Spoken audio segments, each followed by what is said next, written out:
What was your thought on the lack of the salute post-game? Well, to tell you the truth, I was totally unaware of what transpired until this morning.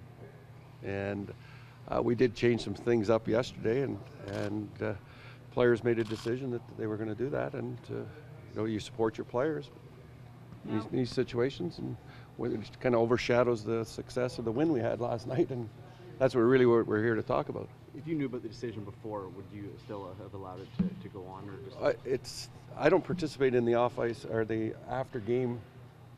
I'm off the bench. I was really unaware that they salute the fans at all, and over the course of the season, I saw other teams do it, but I didn't really recognize that we were doing it on a regular basis. Is it puzzling though that they would choose to change that? Players, they'd find different ways. Like I said, we changed up our routine yesterday, somewhat different. They asked for an optional, gave them an optional.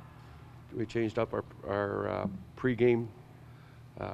We did a little different. We had a little bit of a game before to try to loosen up and lighten up the mood, and that's what they chose to do. Does it seem odd that they choose a post-game ritual to switch things up, to help them win? Whatever how teams do, it's funny. It's like driving the same way to the rink. Superstition. You develop these superstitions, and I know I do, and I have. And as a player, I used to dress with my left pad first all the time. Put my left skate on first. It was stupid stuff, but that's players. What game did you play before? You said you played a game to loosen up the players. What was it?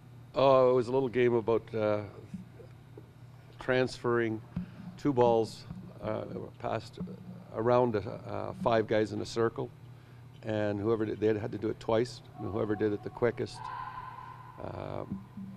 were the winners. We did it about 5 times. It was a hoot and holler. It was a laugh. It was kind of loosened the group up, and I thought that we went out and we displayed that we were a hockey club that had turned the page on the 9-2 drubbing that we took at home. Randy, one thing teams do in crisis is they take a we against the world mentality sometimes. Do you think a little bit it can help? Do you think the groups? I think again that whatever we need to do is inside the confines of a dressing room, and some things are things that we don't talk about, and there's some things that you do talk about, and teams are going to go through rituals, and teams are going to go through different things that they feel are important, and they made a decision. Do you think it was a poor leadership decision, though, to not salute the fans? I think we have the greatest fans, the most passionate fans. I was the one that yesterday spoke to, we should win one for the fans. So on what side of the fence I am. Not you, though, but the inside the locker room within the leadership of the team. Is that a good idea? I think you're asking a real tough question in the circumstances. Again, this event now is overshadowing what my job is, to prepare the group to play hockey. And that's what I'm trying to do. Going forward now, some of the guys said that they probably won't go forward with the salute because they did win. Is that your job to step in and let them know that's a good or bad decision?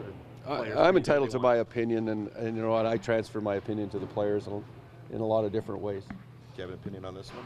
I have an opinion, but I'll share it with myself at this point. Randy, since I only see you once or twice a year, so 2 days out of 1 week, huh? Randy, you called the guys off. Seemed like a little earlier guys like to get extra work in. Was there? Well, the first thing was Phil was in the room. I was in to see what was going on there, and then we have a game to prepare to tomorrow, and we felt that we'd bring everybody in, and that's what we did.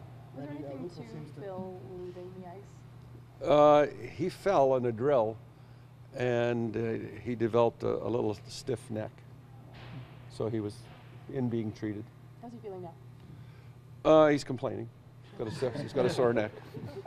Is it possible to keep him? He would miss a game, or is it a minor? I do not think it is that serious. But again, it's today, and it happened an hour and a half ago, and we'll wait and see. But in all indications, it should not be something that would not allow him to play. Randy, is there any chance? Asking you about how does anything surprise you in this marketing with all that's gone on with this thing? Is this almost the chair? It's every day's an event. Coach, are you going to address the team, because in all seriousness, these are distractions to what we should be here asking you about the game. So let's ask about the game. So are you going to address the team and say, with these you're saying it's I'm assuming it's a rogue thing that they decided to do. They didn't approach you. Are you going to address the team and say, listen, focus on your job?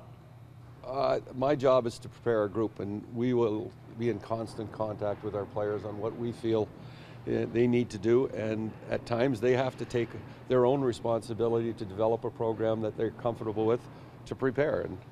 And we've had lots of challenges when you lose 3 in a row, and that we lost 2 by lopsided scores, and there was a lot of turmoil and a lot of noise that was created with it, and I was in the center of it. Is there any chance that Lupul plays tomorrow? No. Lupul, as good as he looks out there, he had an x-ray done at the beginning of the week, and they still felt that there was some more healing that had to take place. Is it sort of the same with Booth? No. Booth has been reassigned to the Marlies, and if everything goes well in the 2 games, he will be back with our hockey club early next week, and a possibility to join us in Pittsburgh. What did you like about Leo and Mike's versatility that might have helped that second line and Nazem in particular? Again, those guys, it seems that wherever we put them, there's a compliment made to our group because of their ability to get in on the forecheck, hold the puck in the offensive zone, create some energy with their body checking and puck possession time. So we were very happy with what those 2 players, and we've moved them with Kadri, we've moved them with Holland. Santorelli's been a very nice addition to our hockey club based upon that he can play center, can play the wing. So now we're starting to use him in a penalty killing role. So there's a lot of things that are going well for Mike Santorelli. Do guys like that help you limit the minutes of Bozak and Rangezak? Like, was that a conscious decision?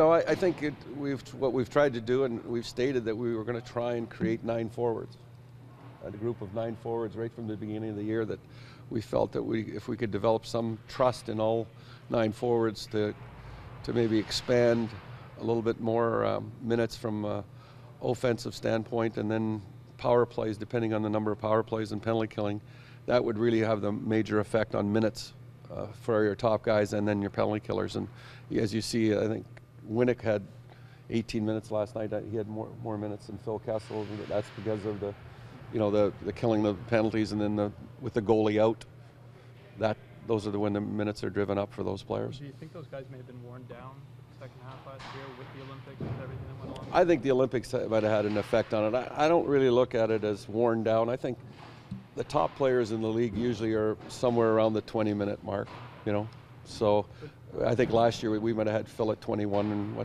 and you'll see that when you don't have success, those minutes will go up because you're always pushing to have your offensive players on the ice. If you're playing catch up in the games, and let's face it, the last 20 games of last year we were trying to catch up. Did you ever consider pulling the goalie with 5 minutes left and if you're in Tampa's shoes? Well, for sure. Done it before. We've pulled them with 4 minutes, and sometimes it works, sometimes it doesn't.